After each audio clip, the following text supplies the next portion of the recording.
So we are looking at why limits fail to exist, which is the last part of the sequence, 1.3. So it's very important to understand the reasons why limits fail to exist. So the main three reasons why limits fail to exist at x equals c.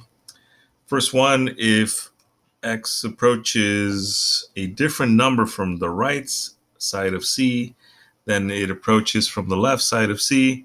This is often called a jump discontinuity and happens often with piecewise functions. So again, that's pretty much if you guys have something that comes in from the left and then something that, like, you see that little jump right there, that's called a piecewise function. So that is the jump discontinuity. So that's one of the reasons why limits fail to exist.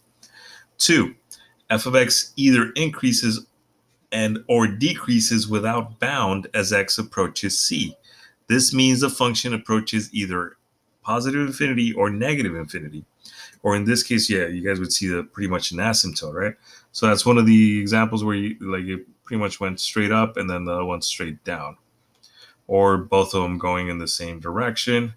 So you guys want to be careful again with this. So it is going towards positive infinity, but again, remember, infinity is not a number, so you can't just say it's equal to infinity. I would put the little arrow, make sure you say it's going towards infinity. All right.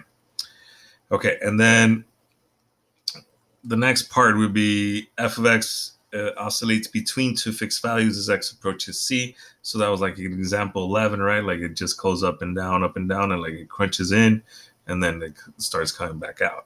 So you want to be careful, right? And then to wrap this up, the activity. So I'm gonna let you guys answer these questions as an open-ended question on Edpuzzle. So make sure you guys fill in those two right there.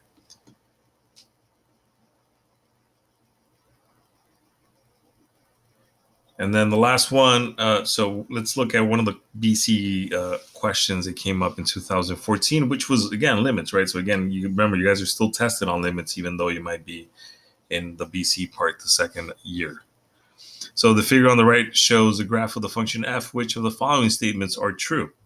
So it says that x approaches 2 from the left side of f of x is equal to when f is equal f of 2.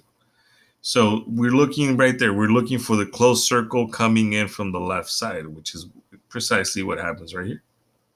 Closed circle from the left side. So this is, I would say, true. And then the next part here, the limit as x approaches 6 from the left side equals the limit as x approaches 6 from the right side of f of x. So if you do notice here, yeah, it is going towards the same values. Both sides are going towards -1. So that is also true.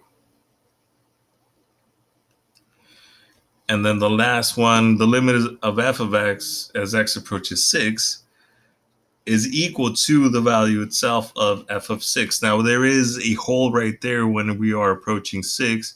And if you guys notice, the function happens to be defined here. So for the last part, it would be false.